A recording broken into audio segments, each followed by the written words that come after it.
A very good morning and warm welcome to all the attendees, faculty members, and our esteemed guest, Dr. Ruth Kattumuri. This event is being streamed online and the links are available on Twitter and LinkedIn.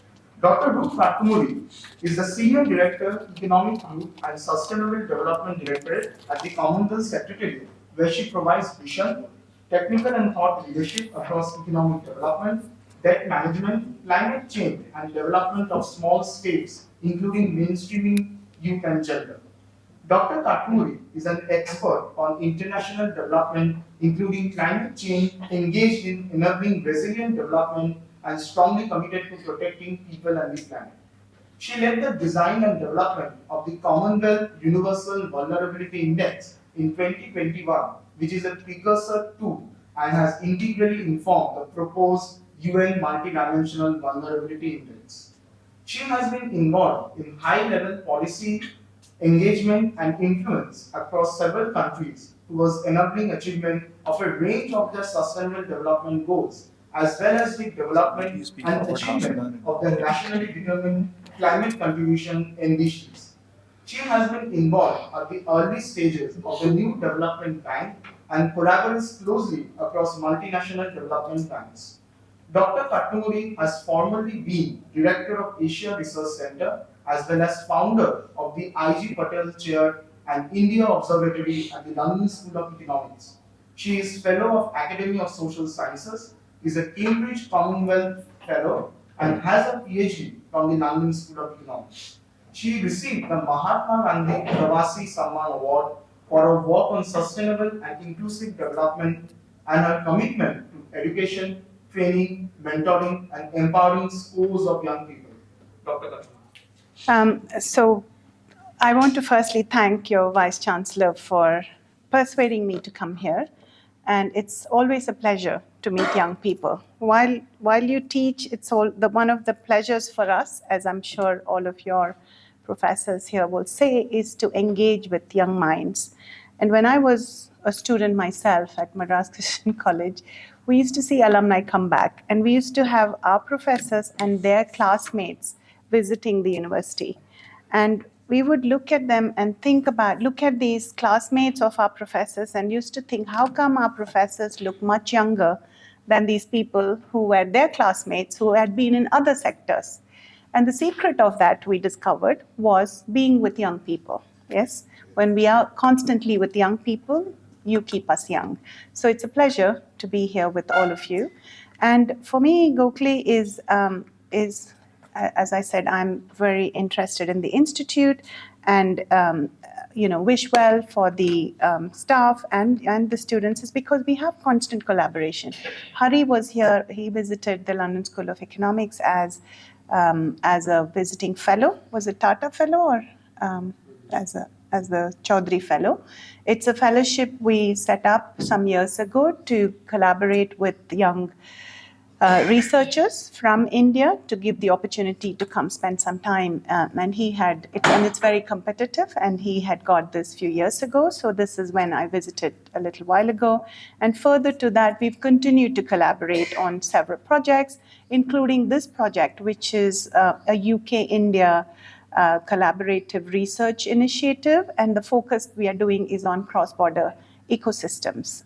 It was in the context of economic trade facilitation between the two countries, and we chose the aspect of financial technologies. So what I'm going to present is some preliminary findings from that study. Now, if that one is there, I can't see it, so I don't know if I should sit somewhere else. I've got the clicker, but I won't be able to see the slides I'm presenting. Unless I come there. I can come there. Yeah. You can move yeah. Okay, great. I have to clip it somewhere, don't I? What do you put that would be? Let's see. This doesn't have pockets. It doesn't have pockets. Let's see if it'll hold the weight. Otherwise, I'll hold it in my hand. It's okay. All right, this one is that. Okay. So this laying the context. So if we look at, India is a happening place now. And I've said this to my students at LSE for at least 20 years, saying, actually the exciting happening place is India. because this is where the whole context of and all kinds of things. What do we look at already? What has happened in your lifetime? Some of us have been kind of involved with this for a few decades, but currently it's the fifth largest economy in the world, and UK's position has become the sixth largest economy. Now, what does India have? In 1997, when I said it's India's richness is its population, people thought I was mad because people were worried about the large population of India. But I look at, that's when I had just started studying demography at the London School of Economics. But the richness of the human capital is something that is irreplaceable. So we have a population of 1.4, but the other important thing is 50% is aged below 30 years. And your Vice Chancellor was saying the median age or the mean age is 27. Yeah, so that's the resource that we have. And which means if you look at the global population, 1 in 5 people in the world is an Indian. Yeah, 1 out of 5 people in the world is an Indian. Now, how amazing is that? And that's where you come in, you all come in. So, and its growth is accelerating. It's estimated to become the third largest economy. And if I had to take a bet, I would even estimate it to become the largest economy in the world if we can invest in this resource to make it what the potential it has and achieve its potential. And this is from the perspective of some of the things we're talking about, the advantage on technology that it has, the advantage of young population that he has, the bright young people that we have, and the advantage of the fact that it is a democratic society, country, a country with democracy, which means we should push for enabling an equitable and sustainable development. If we can do that, no other country can beat India to be the largest economy in the world. And also it needs it. If you're having 6.37% growth, it's not enough. We need at least 10% growth to be able to achieve and go in that direction. So now I just want to show you a few other things.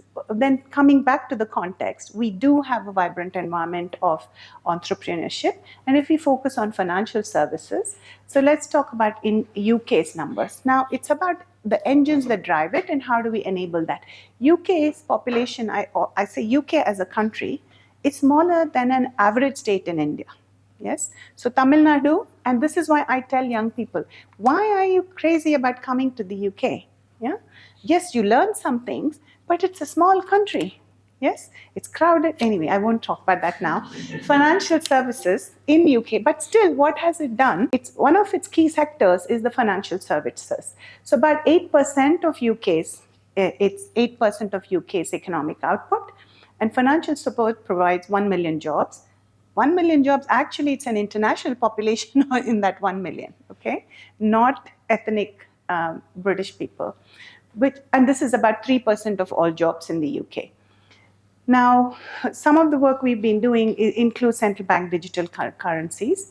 They are expanding, and they're most likely to become universal because 3 years ago, when I'd organized a central bank governors meeting with all the Commonwealth countries, CBDCs were like, only the small islands were trialing them, which is natural because small countries can trial and take risks, which countries like India will have to be more careful about. Today, a few weeks ago at the IMF World Bank meetings and the governor talk, Governor Shaktikanta Das was talking about India has fast-tracked into CBDCs, and that is necessary. And if India can do that, there'll be so many other countries which can then follow and adopt similar methods. So this is why I say you're in the happening place. Growing investments in startup and technology-driven sectors, including fintech. And these are, I'm not going to read all of those, but just highlighting some of the UK, it's leveraging on existing financial capital to transition to digital finance. And I want to just highlight London has only under 10 million people as a city. A majority of the population is based in London. It has the largest number of fintech unicorns in the world. The other interesting thing about fintech startups and company is many of them, a large proportion of them, are of Indian origin. So the point I'm making is somewhere we are wired. Each of us has different DNAs. Somehow we as an Indian population are wired with expertise in financial and technology. So great opportunity to bring them together. So again, just briefly about I'm sure you're aware of the India-UK Free Trade Agreement, which is going on for a while. but it is kind of drawing to a close. I mean, closer now to finishing. The hope was that it was targeted for last Diwali, before last Diwali. It was targeted for before Diwali. They're trying to push for it. But what I want to highlight in that is now UK's exports of financial services since Brexit to EU have fallen by 19%. That's why you see 2018 to 2021, but they grew 4% to non-EU countries. So it's an opportunity for growing the collaboration between UK and India. And the last point there is India-UK Free Trade Agreement, which is being developed. It's not focusing on finances per se, but even if the people aspect of it gets sorted out, and it doesn't have to be, and the aspects may be that you engage, and you can engage in multiple ways. Now, I'm sure the fact that it is being recorded, which means some of you can look at it, who couldn't be in this room, can look at it anytime at their own possibility. So we are in that world, and that again opens tremendous opportunities. Now, this coming back to this research study, it's a collaboration which is supported by the UK. You saw those thing at the top. ICSSR supports the India side of it, and the Economic and Social Research Council in the UK supports the UK side of the of the study. So what did we do? So I'm going to focus on some early findings of this study. So it's an ongoing, we're still collecting the data. We've done the baseline survey with Ramakrishna and Hari have been doing this, some of this work based here. So what did we do? We selected 30 firms to participate in the survey and contacted through LinkedIn, FinTech Festival, etc. And we conducted some in-person interviews where possible and remotely in other cases. So they were semi-structured interviews and survey responses coded. So we'll share this presentation if you wish to, but so let's just highlight a few, so for interest of time. So on average, what are some of the findings? These firms were founded in 2016 because it's again the opportunities that have come up where there is more getting into it, more people, young people going into it. So, and some of the firms have been, on average, they have been in existence for about 7 years. So we've interviewed 36 firms, 20 are from India and 16 in the UK. They're small to medium-sized firm. Indian firms, number of employees, it has on average 20 employees. UK has about 58 employees on average. But then it depends on the sample we were able to get. So it's SMEs.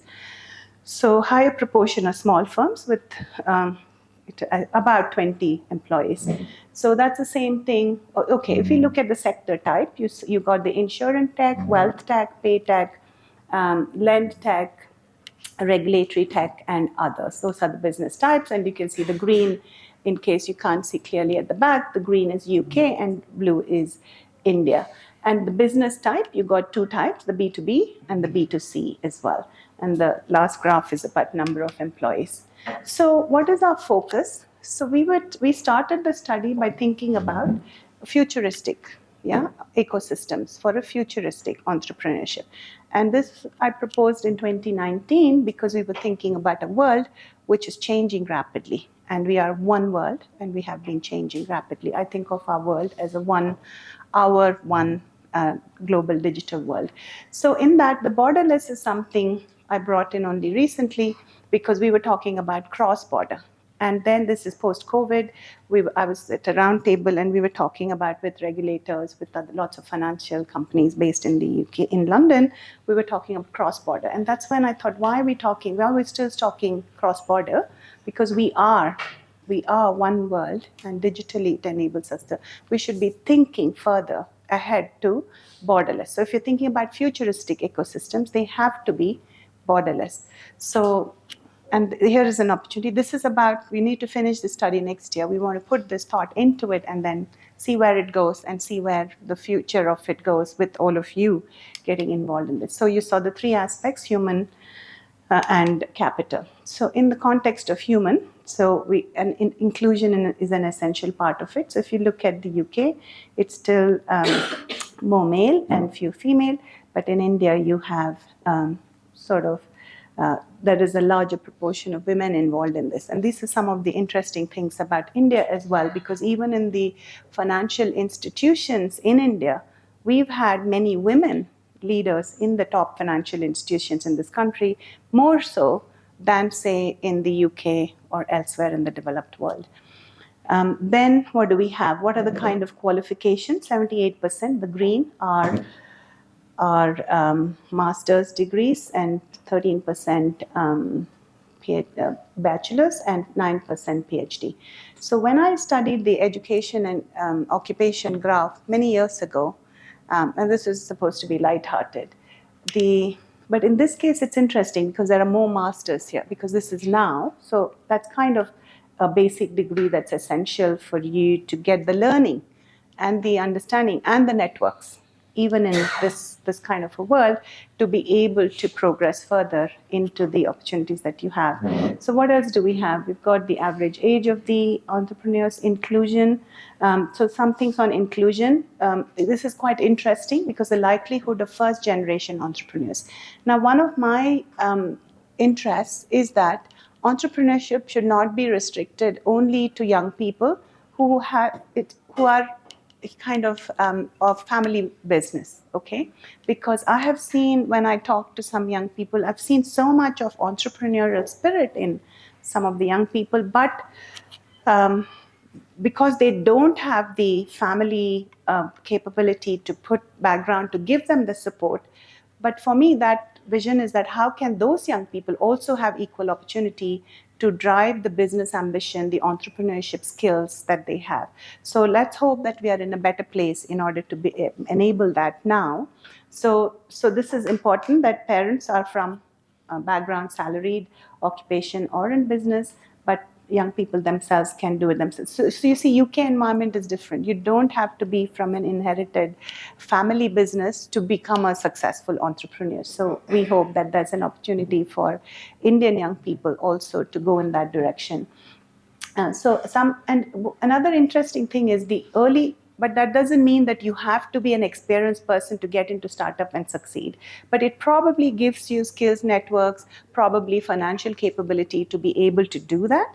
But if we can create environments where young people who want to do something can do. I'll take a very interesting example of a young person I met recently in Chennai. And if you haven't heard about this, you should. Apparently, there's a lot of stuff he's done online. It's called IPPO, IPPO Pay. I don't know how many of you have heard about it. Have any of you heard about IPPO? Now, when you read IPPO Pay, you don't think what the word means. If any of you know Tamil, maybe you can guess what IPPO means. So this guy, his father is a fisherman. And then the motivation that drove, the father gave, that is what drove this guy. And he's like a serial entrepreneur. It's fascinating to sit down with him. And he wanted, we've heard of pay now and all these English words. He wanted to have a word which is Tamil word. So that's why he called it IPPO Pay, what IPPO means now. Yeah, in Tamil, what the word means, Ipo. So he's very grounded, and so I'm looking forward to his being really a successful entrepreneur in the space he has and the drive that he has. So enabling, so he's in his late 30s, but he started very young. So my point is, I would like opportunities for young people if we can create the right kind of ecosystem, the opportunities for accessing finance, the right kind of public sector enabling environments. So this is what, at this stage of the project when we want to complete, I've been trying to engage with the public sector initiative that exists to enable these kind of opportunities for young people. So let's move on. You'll keep time for me. So then mentorship, I think networks, not just family, but also alumni networks or classmates are also extremely important in driving some of these things. So when we talk about, again, let's talk specifically about human resource exchanges. So some of the UK have multi-city operations. India, and now if we take India multi-city, I suppose there's so much opportunity between cities in India itself, and that's beginning to happen in a big way now. Like, I'm sure the students here are not only from Pune or Maharashtra, but you're coming from different parts of the country, and that's something which is growing these days in India. So we have 54% of the respondents manage overseas employees, and 100% of the firms provide for flexible and remote working. Of course, with every opportunity, there are also challenges. But my point is the challenges are there to be overcome if we approach that in a finding solutions way. So here are some challenges that are encountered. Shortage of people with the essential required skills, high cost of skilled labor, highlighted by firms both in the UK and India, lack of access, limitations of access to capital, some regulatory constraints, and all UK respondents talked about high cost of visas for employees. So then capital is a big essential issue. So what do we have? So access to funding, investment, and sources of financial security. As I was saying, that's an important necessary to have that as an enabler. Then, of course, infrastructure. Infrastructure is not just physical, but it's physical, it's intellectual, it's physical, and it's all kinds of assets and technology and enabling technological innovations, because this space we are talking about as a technology-driven sector and entrepreneurship. And then incubators and accelerators. I know several universities have incubators, but I think there's scope to improve them further. At the moment, they're still in a very basic state, I think. So that I think there's a room to develop those. So let's look at some of the sources of initial funding. So if we look at the India graph, so you see small green is personal investment. So it's important to see how, even if people don't have personal investment, how do we give them the opportunity to expand it? So we have seed funding, equity investments. Then there's the donation from friends and family, which is an important source of support for people of Indian origin, Indian diaspora as well. This is something which is true even when Indian are British-born Indians or things.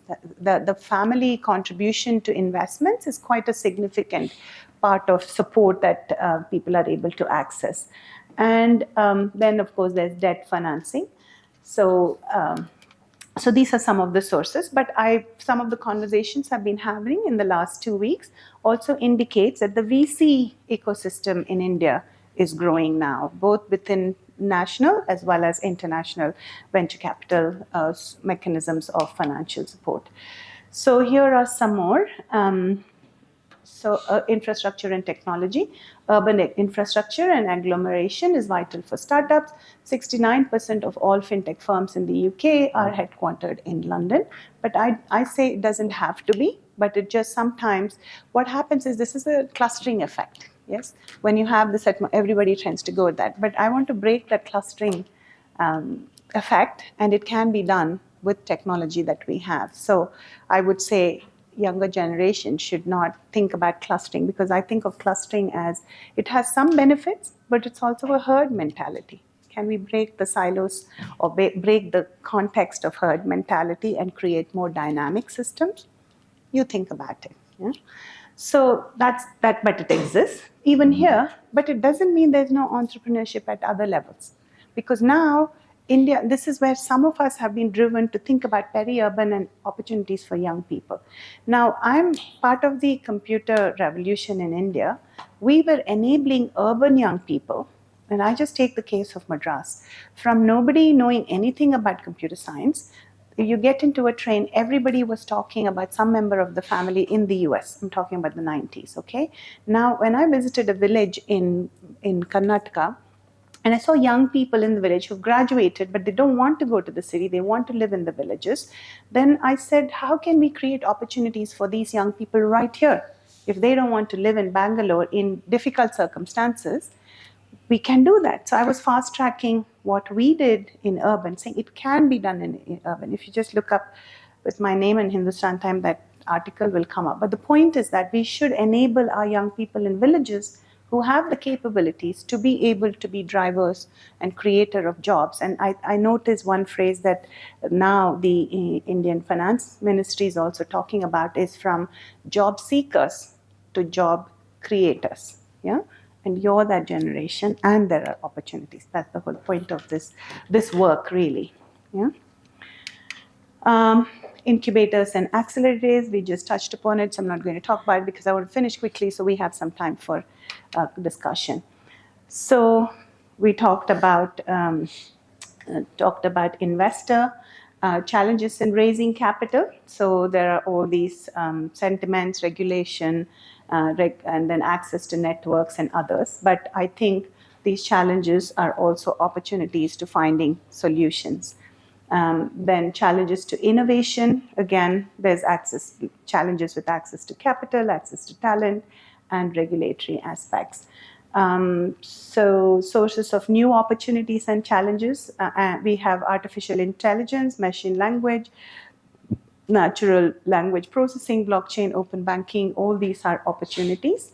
Then challenges, of course, raising capital, but also how do we so I think one of the things we found when we were talking to some of the firms is that, and it's natural because they were thinking about making a success in the space they are.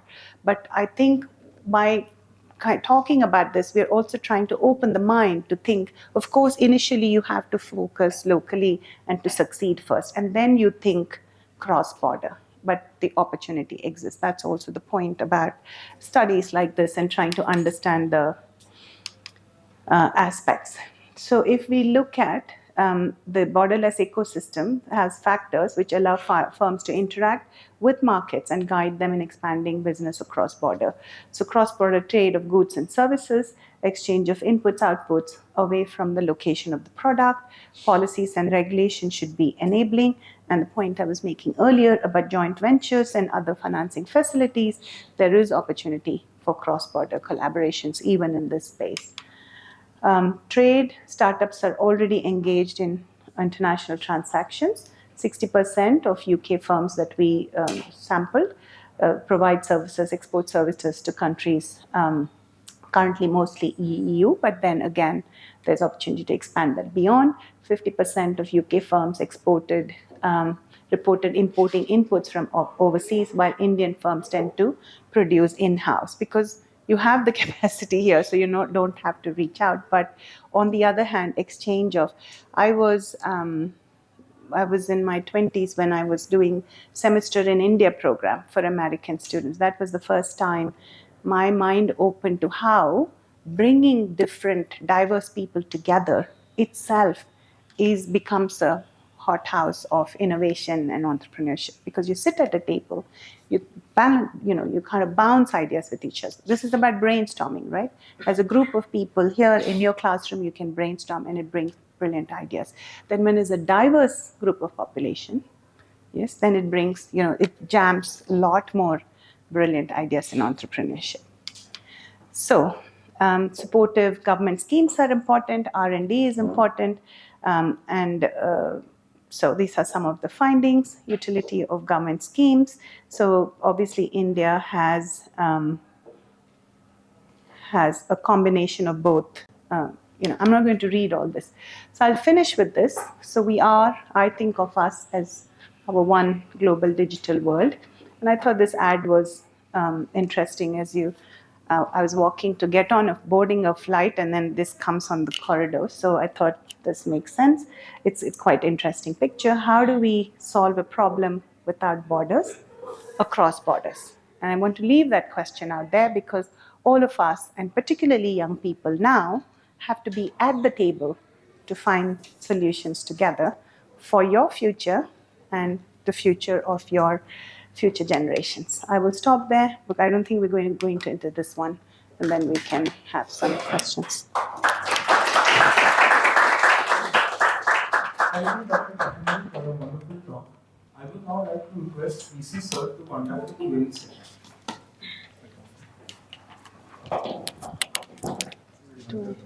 Do I need this? Do I need this? No. This is enough? This is enough? You need? Oh, you need? Okay. Yeah, for the recording. So it's open for discussion. Yeah, please introduce yourself. Yes, it was a wonderful session. My name is Arya. I'm a second year BSc student. We had a few friends of mine have been working on a few product ideas in the field of health tech.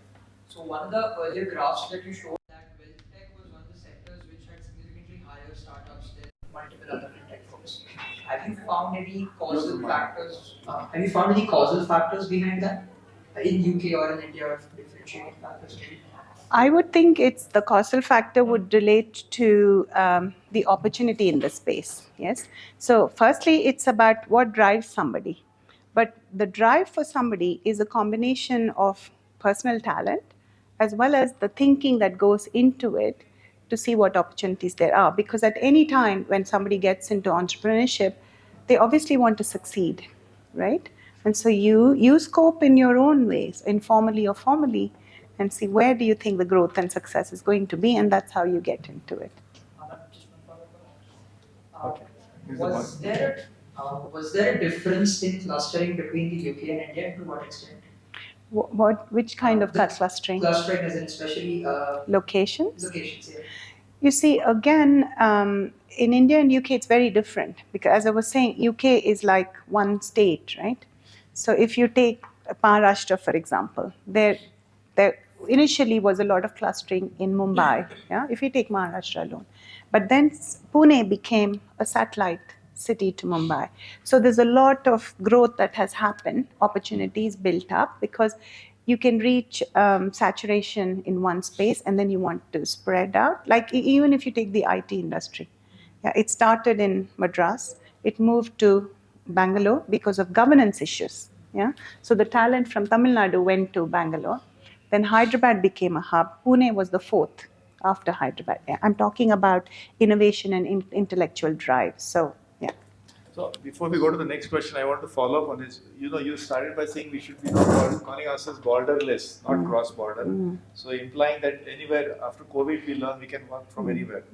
And yet you're saying everybody clusters. 100% of the industry is in London, just one place clustering. So it seems to be contradictory. So how do you explain? So I would say the clustering effect was historic. Yes, it happened. So London. Independence. Yes, so it was pre-COVID times. We are only now, because even the technology that existed during COVID, it would not have, only COVID, this is why I call it COVID silver linings, because it wouldn't have fast-tracked or accelerated if COVID hadn't happened. Because we had all the technologies. We couldn't have become so communicative. We were willing to test them. We were willing to take the risk to fast-track with the systems that existed. Otherwise, they might have taken another 10 years to become mainstream. So what I'm saying is that even in India, they would want to cluster in Mumbai or cluster in Bangalore. Sure. And that we can't not have because that. the social life Exactly. and cultural life. Yeah. It's not, you're not only coding, right? You need to Exactly. go to the bar and Yeah. the pub. Yeah. No, so that's the thing. There's the comfort level, but also in terms of a system is the mechanisms that exist. So you may have access to mechanisms which may not exist elsewhere. So the clustering effect, we can't disrupt it fully. But what I'm throwing out to you is we should think about disrupting it. To say, trying to find ways wherein we are not fully dependent on that clustering server. But what you're saying about the bar, we were talking about Or brainstorming. school for my children. Yeah. So that can't be, I can't sit in Timbuktu and do coding, but Yeah. when my children go to school. So you can't totally break that. We are social That's why I beings. want to be in London, like you. So these are social. We are social beings. Yes, I say technology is great, but nothing can replace this conversation in person. To the extent of communication I can have when I sit here with you is not the same as if I was giving you a virtual talk. We can do it. There's an advantage in it. Can it fully replace? And I'm still of that generation who think getting a physical greeting card is more special than a virtual WhatsApp, hi, happy birthday. I'll come to you, but I have one more question related to. See, Estonia, I think, has introduced a visa. Actually, it's not a visa. You can go to. You say that you come and work here. So you might be a remote worker. So instead of being in Hinjewadi or Koregaon Park, come to Estonia. No, I think. Almost no restrictions. So that is to promote the IT fellows, especially remote workers, Yes. BFSI, banking, finance, IT, to come. And I believe they've got a good response. So something like that, should India introduce such free movement? So the thing is about Eastern So Europe. right, No, it's Estonia. correct. So Eastern Europe, there is a lot of talent on technology, whether it's Poland or, and there's a lot of culture of working hard. So this is where they're trialing to fast track their economy because they have smaller populations, so they need access to more talent from abroad. Now, look at Germany, for example. Germany, even a couple of decades ago, was resistant to Indian talent to going to Germany. The one allowing for visas. But when the chancellor visited, realized, because people still, even 20 years ago, think of India as a poor country with naked children running around, which used to make me very angry. But now the world understands that India is a dynamic place. And so then they started opening the opportunities. So Germany, it's only now that it's opened up. So because they're beginning to see the challenge. Now, does India need to open is a big question mark, because India has the people. So does it need to? But the reason I put this FTA thing is that because you say borderless, so we should be open to foreigners coming exactly, to as well, we should. So I want to talk about the India-UK FTA briefly. I did put it in the bullet, but that is what is India pushing for? India wants more mobility of Indians to go into liberalizing business mobility to the UK. Now, what I like about what's being discussed now, as in this is October 2023, for short duration deployment of professionals. Now, that is workable, because the point I'm making is if 500 million people want, or let's say even 100 million young people from India say, we want to go live in London, London is crowded, noisy. Why? Yes, because this is why this enables it. So for me, the short duration is a good point. Like you said, we should have mobility, but we don't need to fully relocate. Right. Because I think India is the place where there is better quality of life and the standard of life is improving. To be honest, I'm telling you this as somebody who's half my life been in London, okay? But I've been in Chennai, Bangalore, now here. I think that some of the good things that we have, the community, the family, don't throw the baby with the bathwater. Right. So the good things we have, keep them. Yeah, your question. Good afternoon, ma'am. This is Krish Agarwala. I'm a third year student. Now, my question was regarding I saw an interesting chart where you highlighted the gender of the males and females working in the industry of the financial services. And I found it interesting because as I looked at the chart, I saw that most of the industry in the UK is being dominated by the males, and India has some portion of the females working. My first question to you is that why is it so? And second question is that why financial services in the UK is the biggest industry?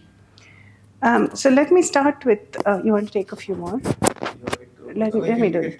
So you see, UK, and one of the things, so UK is where the Industrial Revolution first started, okay? But and now this is history. So the scientific evolution was big in the UK during its, bigger growth of development. But then world changes, evolution happens, different countries come and competition happens.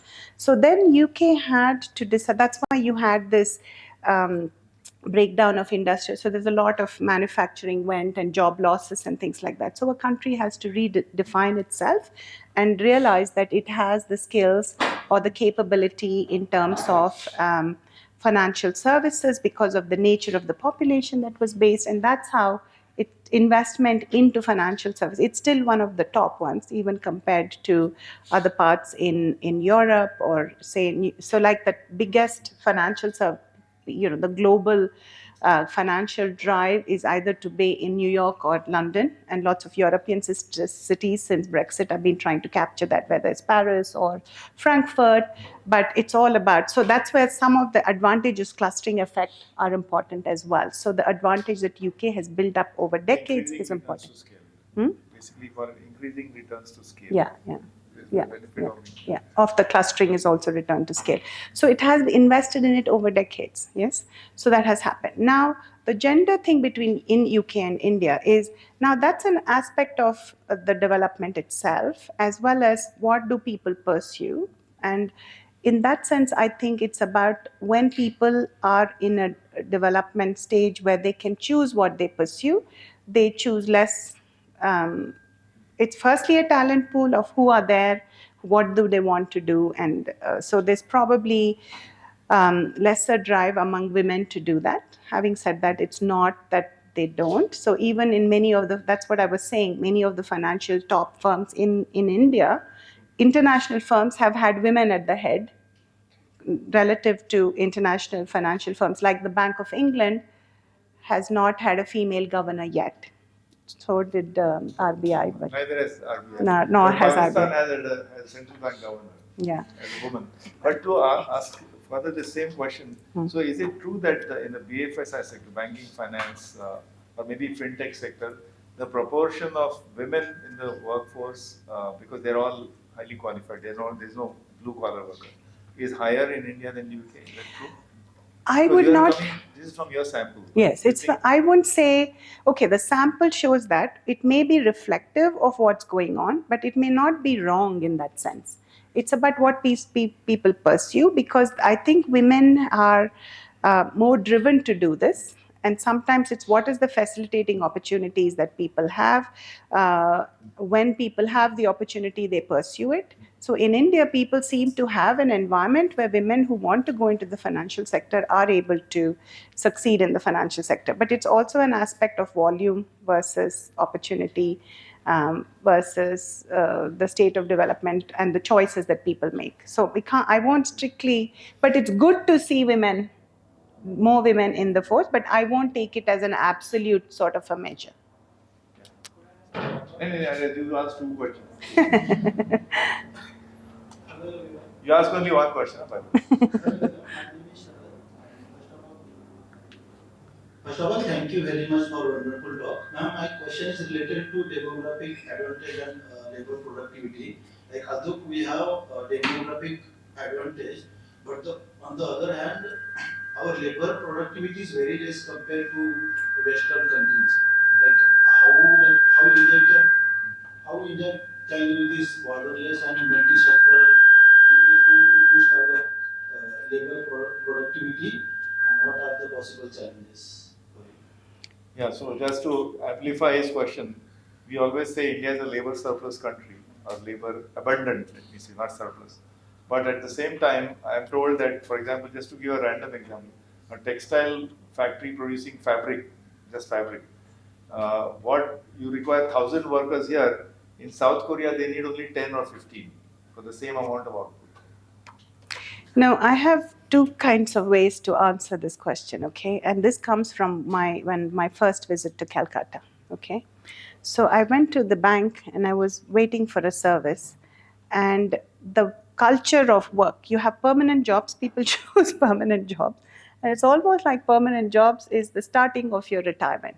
Yes, once you're comfortable in your job, you're not applying yourself. So one aspect is a culture.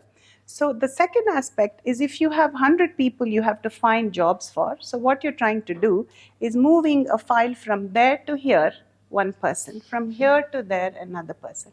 Now it's an aspect of demand and supply. The government has to give jobs for so many people, so you create those many jobs, okay? That's one thing. There's an aspect of culture as well, yeah? So it has to be a multiplicity of options. You have to have the drive to perform more, yeah, and the opportunity has to be there as well in the country. Now there are more opportunities in India. This is where you have the private sector drive now. Let me tell you Tata culture and government culture, okay? I'm just giving some examples, okay? So people who didn't want to join the Indian Administrative Service went to the Tata Administrative Service because they were looking for something more enabling. So it's an opportunity and culture. Yeah, you want to ask something more? You want to add to it? Sitting there. No, but that doesn't mean it didn't. Yes, because it's about what you choose.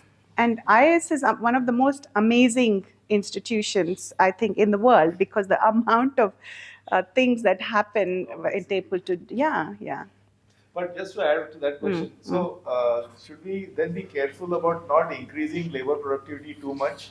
Because if we increase labor productivity too much in India, it will be labor displacing because one person will do 10 people's jobs, and what will the other 9 people do? No, it's not, because the reason in Korea 10 people can do what 100 people do in India is because they only have 10 people. Yeah. Same as in London, to do the job. We have 1,000 people, not just 10. Yeah. Yes? So I'm saying as a policy advice, should we be focusing on something else and not so worried No, about this is where the inclusion comes in. use the mic, Mike. On the other hand, we also want to become India's world's third largest economy or the. But that Yeah. is aggregate number. No. Per capita income is still low. But yes, per capita. So because Singapore has the highest per capita in the world, okay? And I say that is not replicable because the population is only 5 million people, okay? So it's how Singapore invests.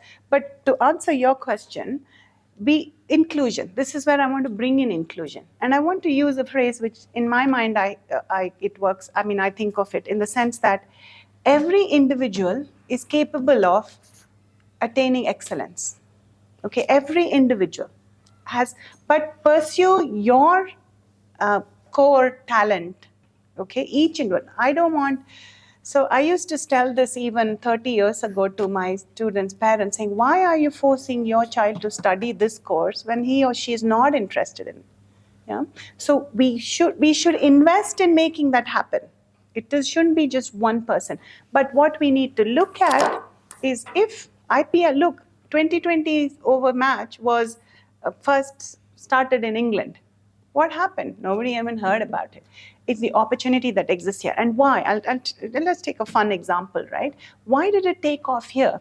India is going through a development curve process wherein the private sector, the international sector was coming in. My students, I argued with them and they would say, you missed your profession, you should have been a lawyer. World Cup. My head of the department goes off in the afternoon to listen to the match, okay? And I have to say, how can I, when the head of the department has gone off, how do I stop my students running off and listening to a test match, okay, 5 days? So they would argue. And then they'll say, ma'am, World Cup. I said, look, World Cup happens once in 4 years. Your final year undergrad happens only once in your lifetime. Okay, so the point is, what do you invest in? Yes. So why did 5-day match go off in India? Because your own work life is changing. So you don't have 5 days to watch a test match or listen to the score. So that's why the opportunity was there. And that's why it became a revenue generator. It is sustaining the world cricket right now because of the financial market. So. Yeah, Prakar, go ahead. Of all the firms that you had in your sample, do you think checking up or the background of the entrepreneurs or the promoters of this company would make a difference to your study if you distinguish them whether they're coming from a rural background or an urban background? Like you said, everyone has a demographic advantage. Would that make sense, like checking up for the background? Oh, well, we were trying because we wanted an inclusive model. I really wanted an inclusive model. But this is the thing about data, right? Especially primary, all studies. Yes, capturing the data is not always as easy when we have constraints of time. And I don't know if Hari has anything to say about it. We were trying.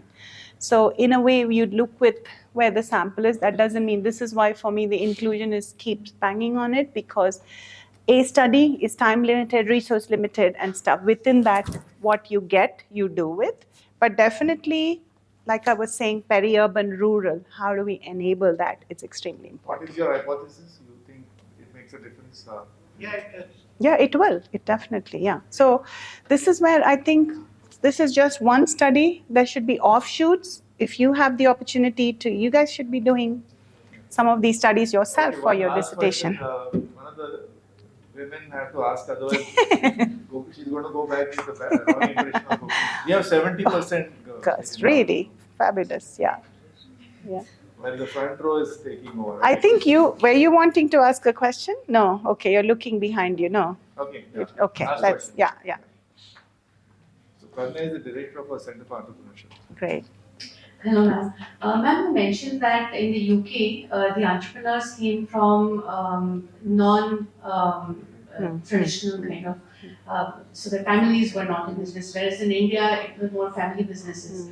What we are trying to do here is also, there's a lot of struggle where youth is running after jobs which are not there, and we're trying to create that entrepreneurial mindset and show them that that is indeed a career option. What in the UK is being done differently than what we're doing in India that is causing the effect of youth to take up enterprise even if they're not from a family business? Okay, I'm going to make a controversial statement. I think parents should stop being the supporters, financing their children for the rest of their lives, because I've had parents here, their children are studying, earning a lot of money in London, they will still send them a ticket to come and visit them. And I've asked the father, why? That girl is earning like £50,000 a year. Why are you sending the ticket? And I've raised this. What happens in the UK? You turn 18, your bird flies.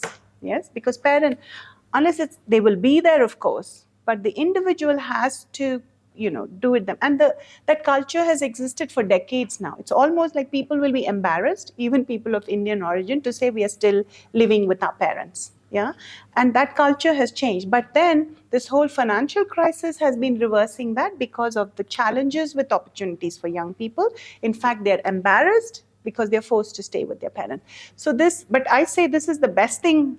The young people, the advantages you have, you're really lucky. Yes.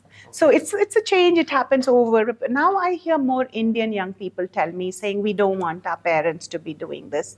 It all is a process of what opportunities, what resources they can have access to and stuff. Okay. Very good. So, but you're on the right track. I would now request our VC sir to kindly extend a token of appreciation to our guests.